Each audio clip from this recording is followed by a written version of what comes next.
కల్తీ ఎక్కడా నెయ్యిలో జరగలేదు, కల్తీ మొత్తం కూడా తెలుగుదేశం పార్టీ కల్తీ అని చెప్పి సిబిఐ రిపోర్ట్ ఇచ్చింది కాబట్టి చెప్పాం. ఆ మాట తప్పే ఉంది? దయచేసి చెప్తా ఉన్నాం, పోలీసు అధికారులకు కూడా చెప్తా ఉన్నాం. మరి పైన దేవుడు ఉన్నారు, మీకు కూడా పిల్లలు ఉంటారు. ఇబ్బంది పెట్టాలని చూస్తే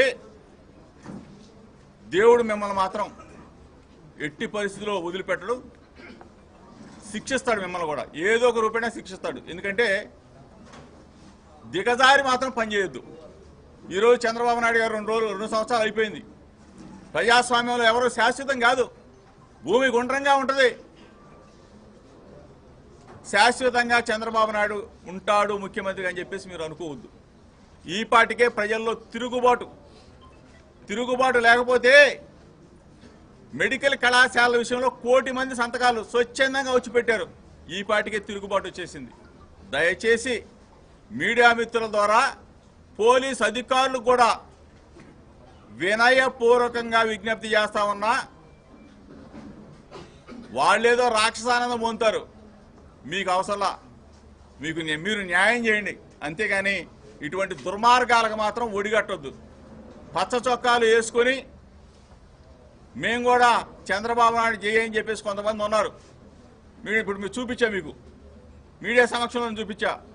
అటువంటి వాళ్ళు పోలీస్ డ్రెస్ తీసేసి పచ్చ చొక్కా వేసుకోమని చెప్పేసి మీ ద్వారా ఆ పోలీస్ అధికారులు కూడా, కొంతమంది పోలీస్ అధికారులు వాళ్ళకి చెప్తా ఉన్నాం.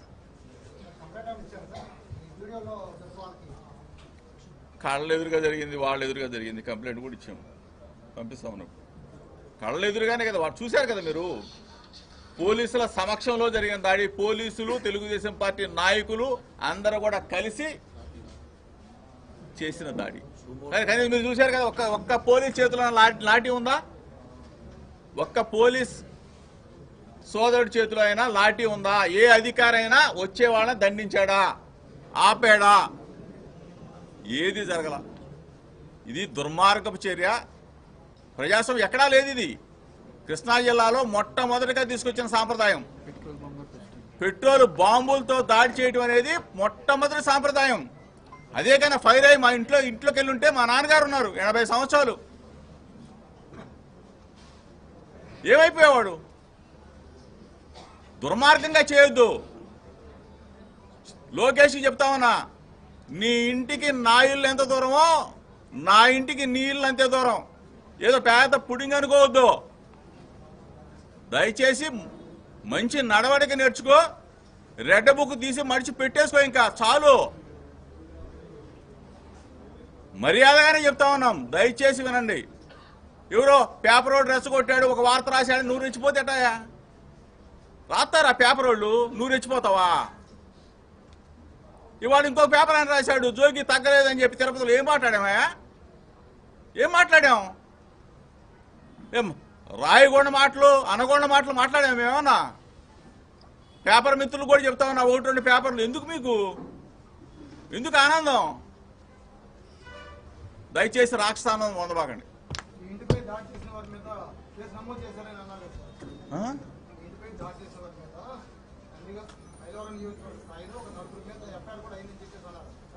ఎందుకు 4 తీసుకోవడానికి? ఎఫ్ఐఆర్ 4 తీసుకోవడానికి ఏముందాడా? ఇప్పుడు మా వాళ్ళు ఇక్కడ ఉన్న వాళ్ళ మీద, లోపల ఉన్న వాళ్ళ మీద కేసులు పెట్టారు. మా ఇంటి మీద దాడి చేసింది పోయి మా ఇంటి దగ్గర ఇక్కడ మా లీడర్ల మీద కేసులు పెట్టారు. చంద్రబాబు నాయుడు గారు నిజంగా ఆ మాట మాట్లాడుంటే ఆయన గుండెల మీద చేసుకోమనండి. చంద్రబాబు నాయుడు గారి కన్నా నిజంగా అటువంటి ఆలోచన ఉంటే నన్ను అరెస్ట్ చేయించడు, 83 రోజులు జైల్లో పెట్టడు.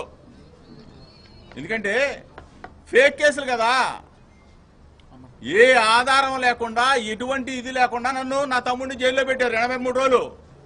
రాక్షస ఆనందం కదా ఇది.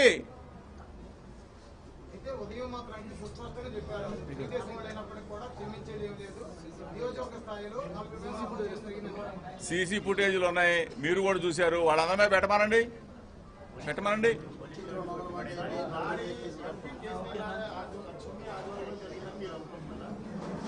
100కి 100 పాళ్ళు చిన్ని ఆధ్వర్యం కాదు, చిన్ని ఆదేశాలు మేరకు చిన్ని